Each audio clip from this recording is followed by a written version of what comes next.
देश के टॉप शहरों में एवरेज अपार्टमेंट लोडिंग 40% तक बढ़ गई है। 2019 में औसत एवरेज अपार्टमेंट लोडिंग 31% हुआ करती थी, जो कि 2025 की पहली तिमाही में काफी बढ़ गई है। तो किस शहर में एवरेज अपार्टमेंट लोडिंग में कितनी बढ़ोतरी देखने को मिली है?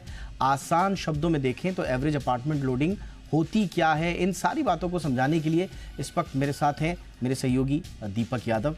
दीपक, बहुत बहुत स्वागत है। ये बिल्टअप एरिया, कारपेट एरिया, ये तो मैंने भी सुना है और बार बार सुना है। ये लोडिंग फैक्टर क्या है, जरा बताइए। और ये क्या हुआ है, 40% हो गया है, आसान भाषा में कैसे समझें इसे?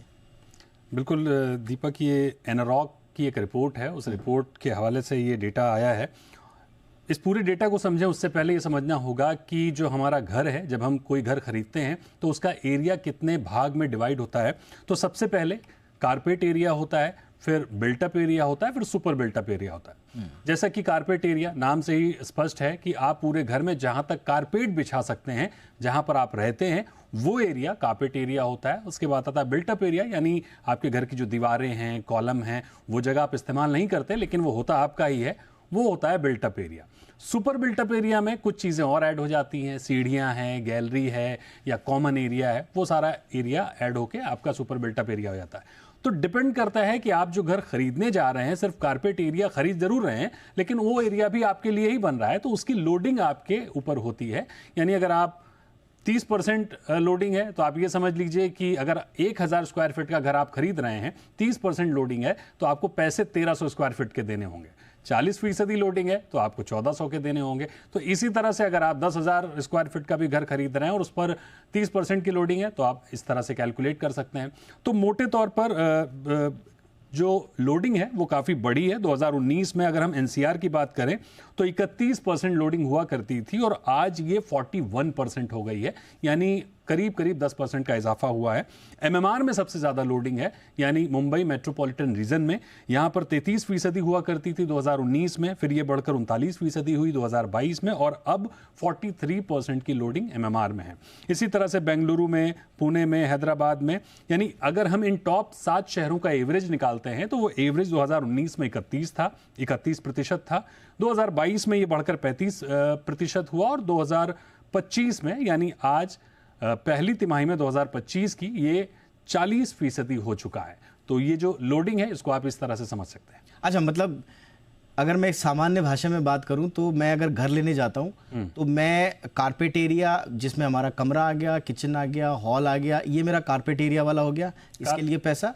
और ये लोडिंग हो गया कि सीढ़ियाँ, lift, lobby, garden, gym, club house, ये। और आप ये कह रहे हैं कि अगर आज 1 करोड़ का कोई घर ले रहा है तो 40 लाख रुपए वो लिफ्ट, लॉबी, गार्डन वगैरह के दे रहा है और 60 लाख रुपए वो अपने घर के दे रहा है। बिल्कुल, ये पहले कम होता था, अब ये बढ़ गया है ना, यही बात है जी। ओके, तो ये इसका मतलब क्या है? ये एक आम आदमी के लिए अच्छा है या खराब है? मतलब हम इन्फॉर्म चॉइस ले रहे हैं, हमें मालूम है ये सब, या बिल्डर कुछ घालमेल करते हैं? देखिए, इसमें होता क्या है कि ये इतना कॉम्प्लेक्स है कि आपको बहुत करीब से समझना पड़ेगा।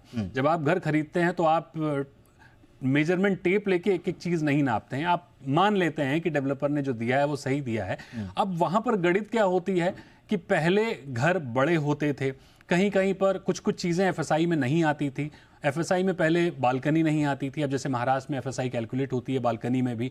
तो अब समस्या ये आ रही कि डेवलपर का मार्जिन जब श्रिंक होता है तो वो इसी गणित से अपने मार्जिन को निकालने की कोशिश करते हैं। तो लोडिंग बढ़ती है, फ्लैट थोड़ा छोटा होता है। आपको जो बताया जाता है कि 1300 स्क्वायर फीट का आपका घर है, तो दरअसल वो कारपेट 1300 स्क्वायर फीट नहीं होता है। 1300 स्क्वायर फीट में वो सारी चीजें, क्योंकि क्लब भी आप ही इस्तेमाल करेंगे, सीढ़ियां आप ही इस्तेमाल करेंगे, लॉबी है, गैलरी वो आप ही इस्तेमाल करेंगे, लेकिन उसकी एक लोडिंग है। वो पहले 20-25% हुआ करती थी, अब वो 40% तक पहुंच गई। और आप कह रहे हैं कि जो डेवलपर्स हैं इन्हीं सुविधाओं को जोड़कर जो प्रीमियम प्राइस है उसको वसूलने की कोशिश करते हैं। एक आखिरी सवाल क्विकली मेरा, रेरा में क्या इसका प्रावधान है कि आपको बताना पड़ेगा बिल्डर को कि लोडिंग फैक्टर कितना है, कितना नहीं? कारपेट तो हमने सुना है वो बताना पड़ता है, लोडिंग के बारे में कुछ बताना पड़ता है इन लोगों की? लोडिंग वैसे स्पेसिफिक नहीं उसमें है, ओके। लेकिन डेवलपर को आमतौर पर कारपेट एरिया पे ही बेचना है, सबसे इंपॉर्टेंट बात यही है। अच्छा। कि आप जो फ्लैट बेच रहे हैं उसका जो प्रचार कर रहे हैं, जो विज्ञापन दे रहे हैं, उसमें आप कारपेट एरिया का रेट लिखें। अब होता क्या है कि कारपेट एरिया जब गवर्नमेंट में होता है तो वो स्क्वायर मीटर में होता है, ना कि स्क्वायर फीट में।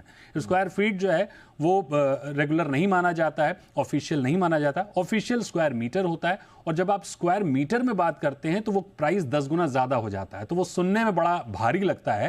आप स्क्वायर फीट में अगर आप 10,000 स्क्वायर फीट का माल बेच रहे हैं, तो वही जब स्क्वायर मीटर में जाएगा तो वो 1 लाख रुपए स्क्वायर मीटर हो जाएगा। तो वो सुनने में बड़ा भारी लगता है, इसलिए वो एक मार्केटिंग स्ट्रेटजी होती है कि कहा जो आपकी डील होती है, जो आपके रजिस्ट्रेशन होंगे, जो आपकी स्टैम्प ड्यूटी होगी, वो सब स्क्वायर मीटर में होगी। लेकिन डेवलपर जो बेचेंगे, जो ऐड करेंगे, वो स्क्वायर फीट में बेचेंगे। अच्छा, इसीलिए ऊपर आपने टॉप लगाया है, नए घर घट रहे हैं, घरों का जो साइज है वो घट रहा है, और अब जो पैसे हैं वो उतने ही हैं, लेकिन वो हम एक्चुअली एमिनिटीज के ज्यादा दे रहे हैं। Correct. और मुंबई में लोडिंग फैक्टर आप बता रहे हैं सबसे ज्यादा है, और चेन्नई 43%, और चेन्नई में सबसे कम 36%। जी। तो चेन्नई के लोग घर के अंदर ज्यादा उपयोगी जगहों को प्राथमिकता दे रहे हैं, और मुंबई वाले फंसे हैं बाहर की शोशेबाजी में। यही बात है सामान्य भाषा में। All right, thank you so much, बहुत अच्छे से डिटेल में आपने समझाया। Thank you so much for this information, Deepak Yadav.